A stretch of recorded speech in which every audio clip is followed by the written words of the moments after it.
Então, nessa ação penal 506-31-30-17, continuar depoimento do senhor Antônio Palocci Filho. Senhor Palocci, voltando onde nós encerramos na última parte, o senhor mencionou que o senhor ex-presidente Luiz Inácio Lula da Silva tinha conhecimento da corrupção da Petrobras, mas aí o senhor mencionou que ele teria orientado a aumentar a reserva partidária. O senhor pode esclarecer melhor? Eu posso.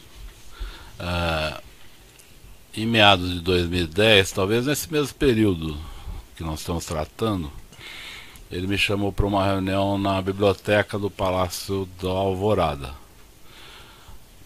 Eu era deputado. Nessa reunião estava o José Sérgio Gabrielli, eu e a ministra da Casa Civil, o presidente Dilma. Nesse momento ela já era candidata, talvez não aprovada ainda em convenção, mas já era definida como a candidata, já era pacífico isso. O presidente falou, foi a primeira vez que ele falou dessa maneira, tão direta. Mas ele falou, olha, eu chamei vocês aqui porque o pré-sal é o passaporte do Brasil para o futuro, é o que vai nos dar combustível para um projeto político de longo prazo no Brasil. Ele vai pagar as contas nacionais, vai ser o grande financiador das contas nacionais, dos grandes projetos do Brasil. E eu quero que o Gabrielli faça as sondas pensando neste grande projeto para o Brasil. Mas o Palocci está aqui, Gabrielli, porque ele vai lhe acompanhar nesses projetos para que eles tenham total sucesso e para que ele garanta que uma parcela desses projetos financie a campanha desta companheira aqui, a Dilma Rousseff, que eu quero ver eleita presidente do Brasil. Isso ocorreu no Palácio da Alvorada, na biblioteca, em meados de 2010. Era quando se começou o trabalho de construção das sondas. Então ele encomendou para o Gabrielli que, através das sondas, pagasse a campanha da presidente Dilma de 2010, obviamente pedindo às empresas os valores que seriam destinados à campanha. E como funcionava a interação assim, entre, por exemplo, o diretor da Petrobras e, vamos dizer assim, essa área do governo? Ou havia alguma interação? Como é que isso operacionalizava? Diretores... por exemplo, o Renato Duque, né, solicitava, segundo o Ministério Público, valores em decorrência de um contrato com destino eleitoral. Nessa época estava mais ou menos assim, doutor. O Renato Duque se relacionava diretamente com o João Vacari. Sei. Tá?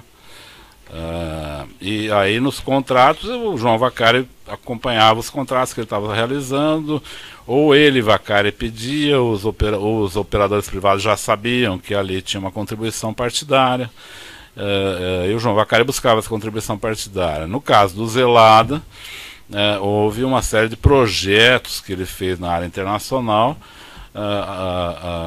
e todos eles tiveram ilícitos dirigidos ao PMDB. E no caso do Paulo Roberto, ele mesmo colocou uma série de... O Paulo Roberto sempre foi um homem do PP.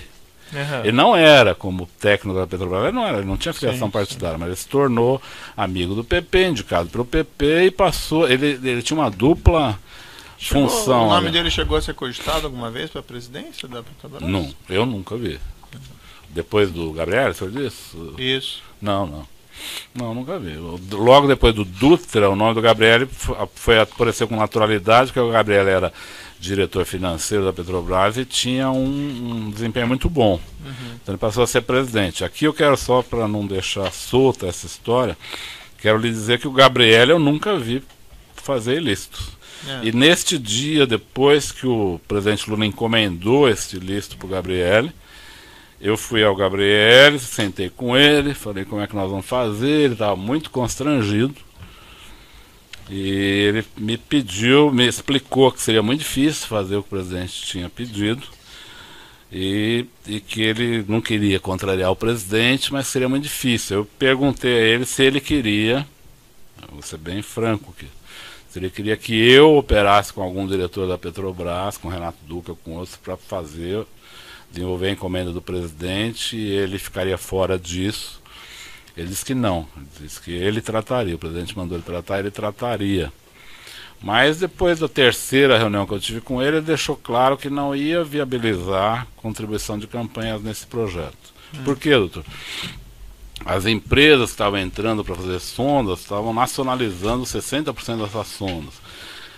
Nacionalizar navios com essas características tecnológicas num espaço tão curto de tempo exige uma curva de aprendizagem que os preços contratados não pagavam. Sim. Então não havia nenhuma margem para contribuições, era claro isso para mim e para ele.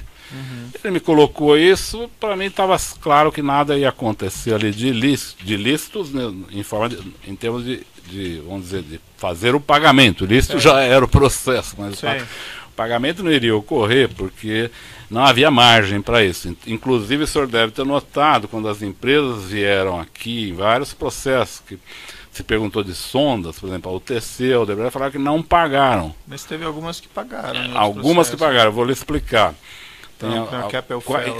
Isso, as empresas estrangeiras pagaram ao Vacari.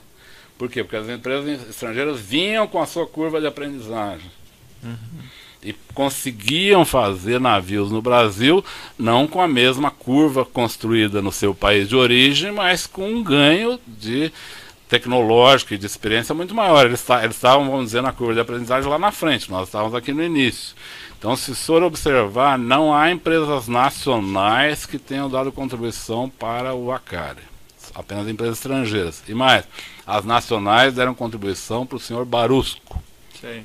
Por quê? Porque o senhor Barusco selecionava as empresas, dentro da SET Brasil, ele selecionava as empresas que iam fazer obras. Então, se a empresa não desse... isso eu soube aqui também, não soube antes, doutor. Não, o senhor não sabia nada. Não, isso não, eu sabia que o Barusco cobrava, Perfeito. mas... Foi, mas perfeito, já... o senhor entendeu? Não sei se eu fui claro, não sei se eu fui... Em princípio, as perguntas de jurisdição é essa, eu passo ao Ministério Público. Senhor Antônio Palocci, inicialmente, essa planilha sobre a qual o senhor foi indagado pelo juízo, de nome planilha italiano, uma pergunta que nós devemos fazer para o senhor. O senhor era conhecido por italiano? Se eu era conhecido como italiano, não. O senhor é o italiano a que se refere Marcelo Odebrecht? O Marcelo nunca me chamou de italiano, mas eu acho que essa planilha, quando ele coloca italiano, ele diz respeito a mim, sim. Ele nunca me chamou por esse nome, nem ele, nem o doutor Emílio, mas não sei porque ele escolheu essa alcunha. Mas tem vários e-mails que ele fala de italiano e Itália que não diz respeito a mim. Eu sei que não diz respeito a mim. Pode dizer respeito a outras pessoas. Mas a planilha eu acredito que sim, porque boa parte do que é tratado nessa planilha são assuntos que eu tratei com ele. O senhor identifica nesses e-mails dos autos, agora tem, em contato tem com e-mails eles que não se referem a mim. E os que se referem a e-mails com a expressão italiano que se referem ao senhor? Sim. Há alguns que se referem a mim. Com relação a essa reunião do dia 3/9, que o juízo de 2010, que o juízo fez... essa este endereço referido, Alameda... AP, Roberto Teixeira, Alameda Ministra, é meu endereço da minha empresa. Ministro Rocha Azevedo, esse é o endereço da sua empresa. É o endereço da minha empresa. Isso, deverá ir Paulo Melo e Rodrigo Salles. Eu vi no processo isso. Agora, eu não acredito que essa reunião tenha ocorrido. Não estou negando que ela tenha ocorrido, mas não acredito, até porque eu não conheço nem Paulo Melo nem Rodrigo Salles. Se eles falarem que me conhecem e foram numa reunião, a senhora pode anotar que a minha memória me traiu, mas eu não lembro dessa reunião. Lembrei de todas as outras que eu fiz dezenas de reuniões sobre esse assunto. Mas essa eu realmente não me lembro. E acho estranho, veja, toda reunião que a senhora vê aí no processo, toda reunião que marca comigo, tem ou o Brani ou a Rita, minha secretária, marcando a reunião também. Não é? Não tem segredo em termos de marcação de reuniões. Essa não tem. Ocorreu algum problema que eu não sei qual é. Talvez a Terra não tenha ocorrido. Eu realmente não me lembro. E o senhor esteve Se a senhora tiver a razão que lhe leva a perguntar, se eu puder esclarecer de outra maneira que não seja a reunião, eu estou totalmente à sua disposição. Eu não quero esconder nada, mas eu realmente não me lembro dessa reunião e não me lembro de ter conhecido Paulo Melo ou Rodrigo Salles. E com relação a Demerval Guzmão, o senhor esteve com ele? Nunca ouvi. E com relação à aquisição em nome da empresa DAG? Foi o Marcelo que me falou que faria assim. Por que ele me falou que faria assim? Ele falou, porque foi quando eu propus a ele, não faça em nome do primo do Bunlai, não tem nada a ver, quer dizer, nós vamos ter um problema depois. A Odebrecht vai estar comprando um prédio em nome do primo do amigo do presidente, que depois vai ser passado para o presidente. Isso aqui está virando uma confusão primária. Aí o Marcelo falou que não faria em nome do primo do Bunlai, mas que faria em nome de um amigo dele, que tinha uma empresa, tudo. Eu não conhecia DAG ou Demerval, mas ele falou esse nome, me falou na época. Foi nesse momento que eu falei, por que você não compra pela Odebrecht o prédio e doa o prédio? A Odebrecht doou o prédio para o Instituto depois, não é o melhor, seria melhor doar recursos, mas pode doar um prédio, não é ilegal. A ilegalidade estava antes, não estava ali. Mas ele falou nesse momento, ele falou que não queria pôr o nome da Odebrecht nesse projeto. Foi o que ele me disse. E com relação à questão do apartamento comprado em nome de Glaucus, tá. O seu conhecimento, que o senhor já relatou, poderia explicar? Eu tive 2 episódios que me falaram desse apartamento, não mais. Um foi o Bunlai. Quando o Bunlai me falou que ia pôr esse prédio em nome do primo dele, ele me explicou essa presença do primo, que eu nunca tinha ouvido falar, o senhor Glauco Costa Marques, que eu não conheço também, mas ele me falou que ia pôr em nome desse primo, porque ele já estava ao mesmo tempo cuidando de outros assuntos imobiliários, inclusive do apartamento vizinho do presidente, coisa que eu nem sabia o que era. Quando eu voltei ao presidente, perguntei a ele, que história é essa do seu apartamento vizinho, que o primo do Bunlai falou que está comprando? Ele falou, não, esse apartamento, a segurança da presidência da República está alugando, por razões de segurança. Me pareceu uma coisa normal isso. Mas eu estou gostando da ideia de ter esse apartamento, eu vou tentar comprá-lo. O presidente Lula me falou isso em 2010. Nunca eu vinculei essa compra com esse processo. Isso na minha cabeça não tinha. O senhor sabia que esse imóvel estava em nome de Glaucus da Costa Marques? Esse imóvel vizinho? Sim. O Bunlai me falou que era ele que ia viabilizar a compra. E o senhor soube a forma como foi pago? Não. O senhor soube se com relação a um valor mencionado no processo, a uma transferência de R$800 mil a Glaucus da Costa Marques? Isso. O senhor teve conhecimento não, desse tive fato? pelo processo apenas. Antes eu não tive. Repito a senhora, o Bunlai me falou dos 2 prédios ao mesmo tempo, por isso eu supus que tinha alguma relação. Ele falou, meu primo está cuidando de assuntos imobiliários, meus, do presidente, do instituto, porque ele cuida de assuntos imobiliários, ele está inclusive resolvendo o problema do apartamento de São Bernardo, que eu não sabia o que era, e do terreno, do prédio. Aí eu perguntei para o presidente Lula, que apartamento é esse de São Bernardo? Ele me contou, é o meu vizinho, que a segurança da presidência da República alugou por razões de segurança, mas que eu, como tenho 5 filhos, e aí o apartamento do presidente é pequenininho, né? Apesar de ser uma cobertura em São Bernardo, é pequeno. Então ele achou que ele estava pensando em comprar esse outro para ter um espaço melhor ali. Me falou que estava com intenção de comprar. Dias depois que o Bunlai tinha me dito que o Costa Marques estava tentando viabilizar a compra desse apartamento. Isso é o que eu sei. Agora, que uma coisa tinha relação com a outra, eu não sabia. Eu só soube porque ele me falou ao mesmo tempo. Mas a questão de pagamentos eu nunca acompanhei. E sobre celebração de contrato de locação entre Glaucus da Costa Marques e o presidente? Marisa? Nunca soube. Nunca vi nenhum comentário sobre isso. O senhor iniciou a mencionar ao juízo que PRC tinha uma dupla função. O senhor pode explicar? O senhor disse o Paulo Roberto Costa.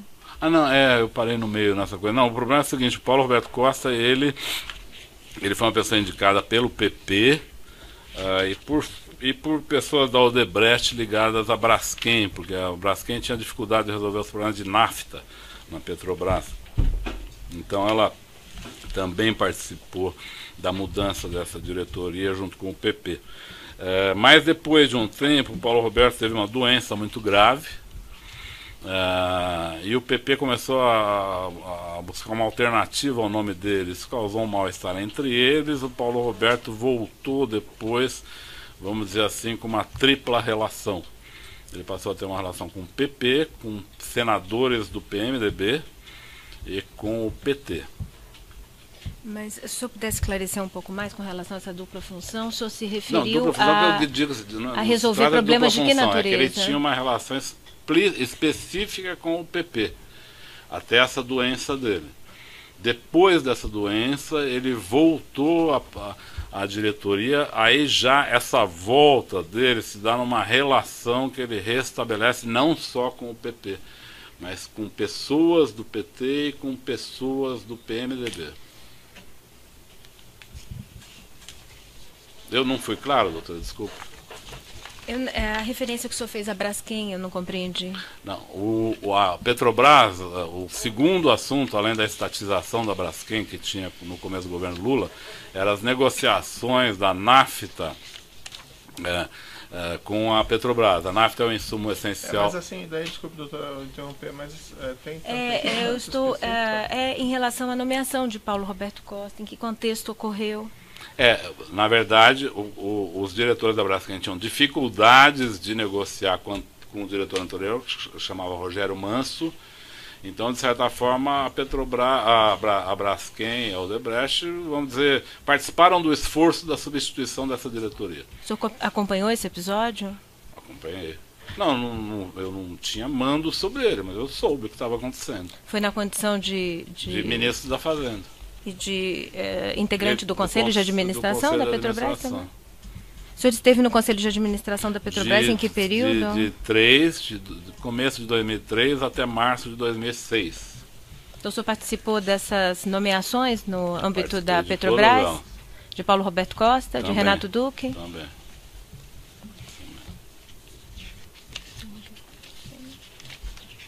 Sem mais perguntas. Eu vou seguir aqui na ordem alfabética da denúncia, então eu passo primeiro a palavra para o Branislav Contica, a defesa. A defesa de Demerval Guzmão. Sem perguntas. A defesa de Glauco Costa Marques. A defesa de Luiz Inácio Lula da Silva.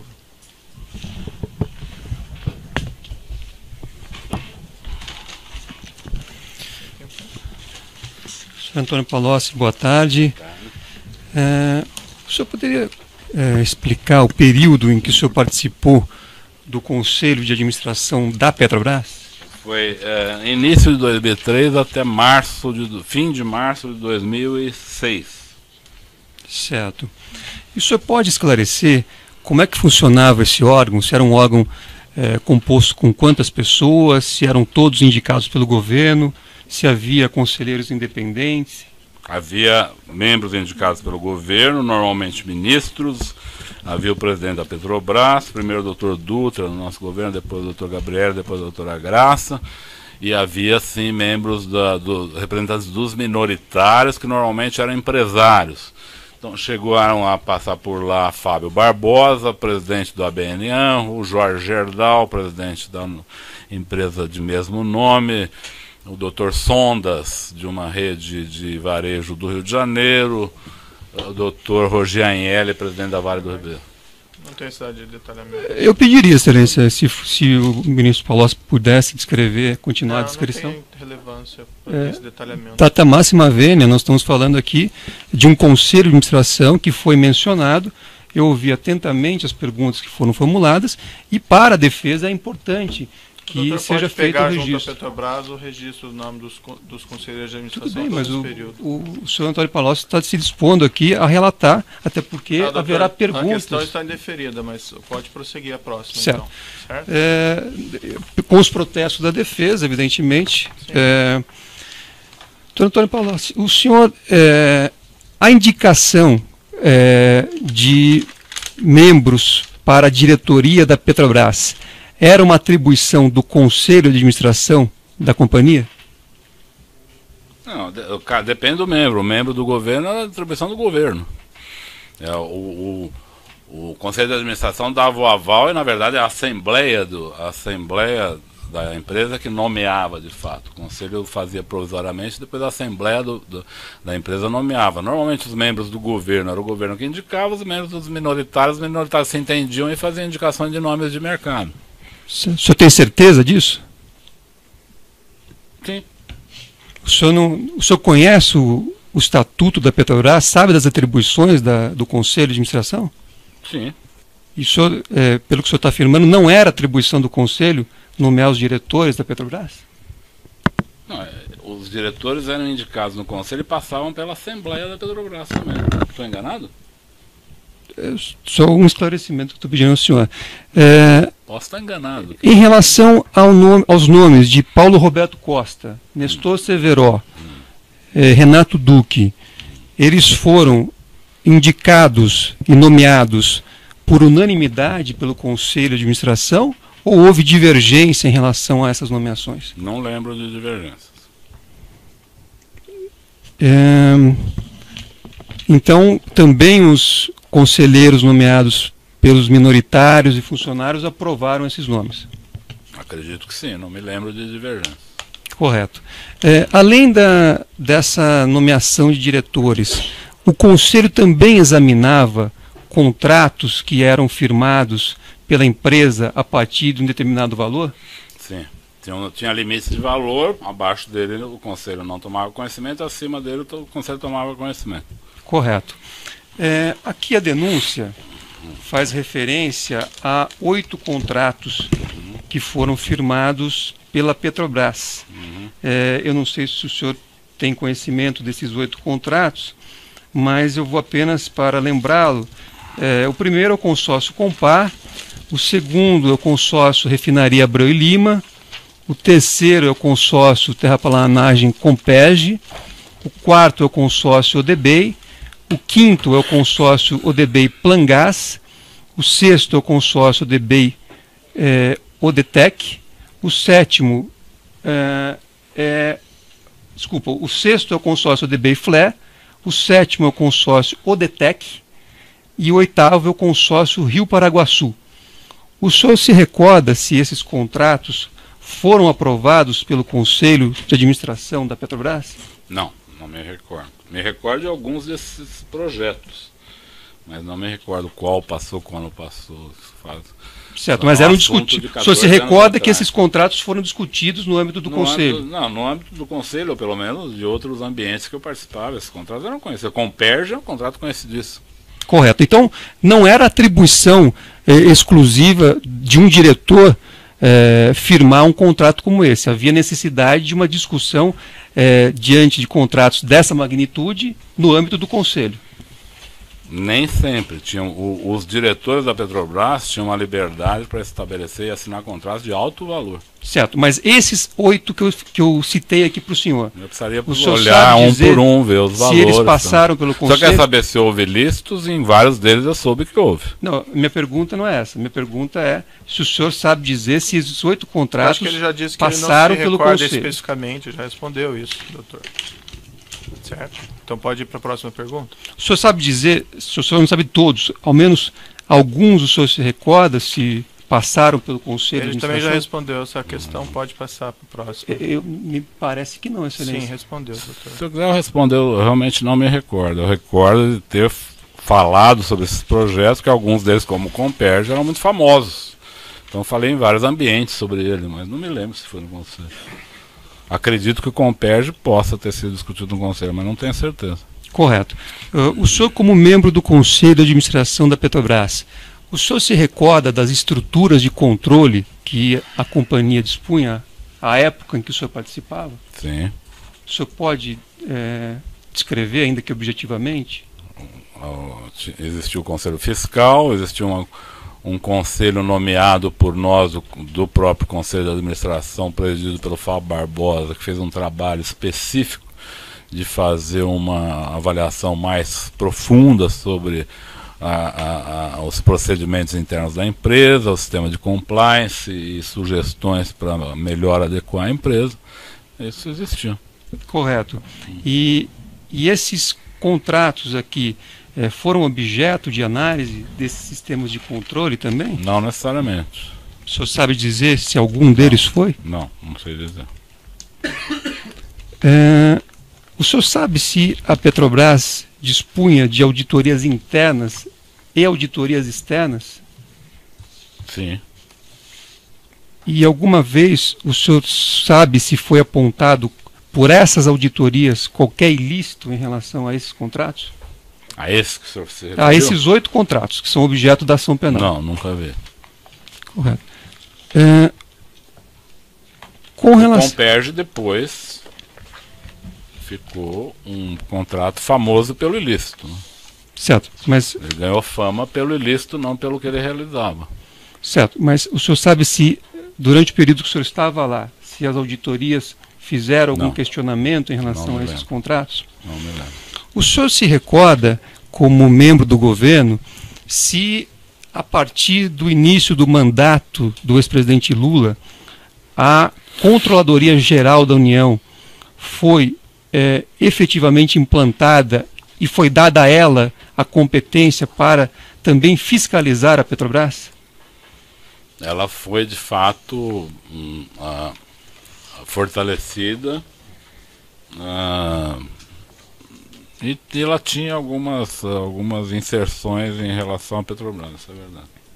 Certo, ela tinha uma atuação também na Petrobras e isso ocorreu no início do governo do presidente Lula.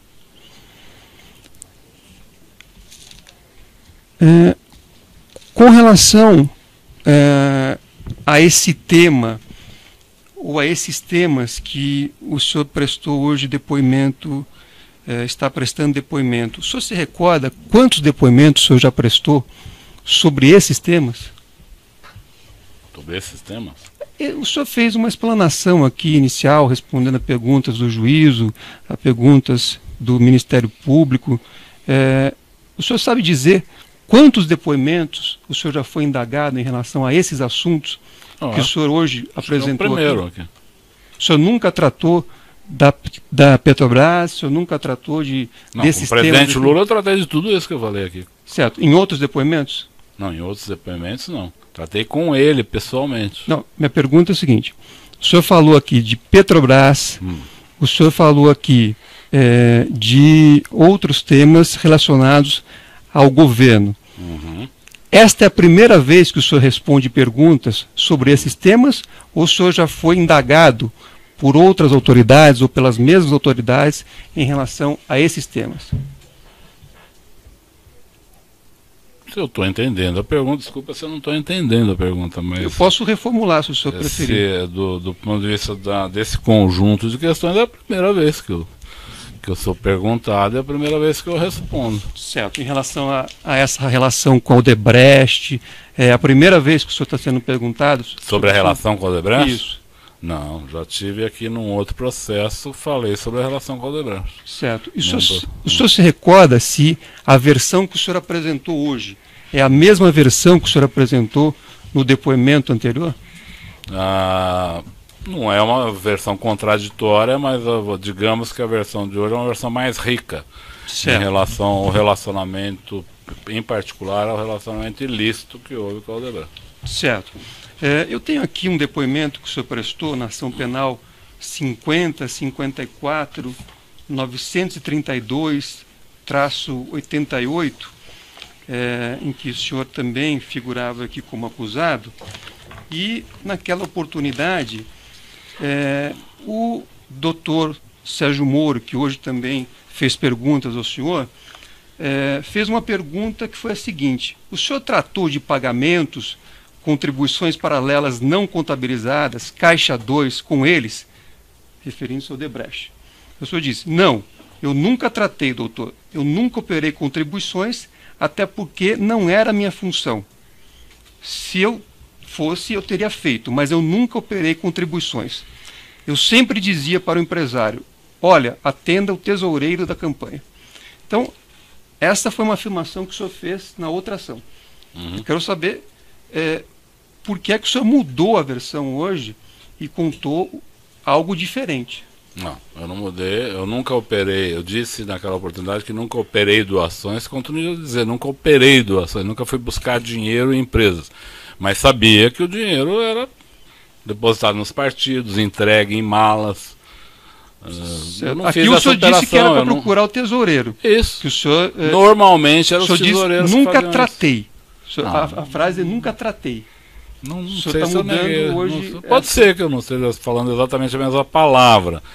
Mas eu digo hoje, eu nunca cheguei para uma empresa e falei, o senhor pode pagar no exterior tal pessoa? Eu nunca falei isso.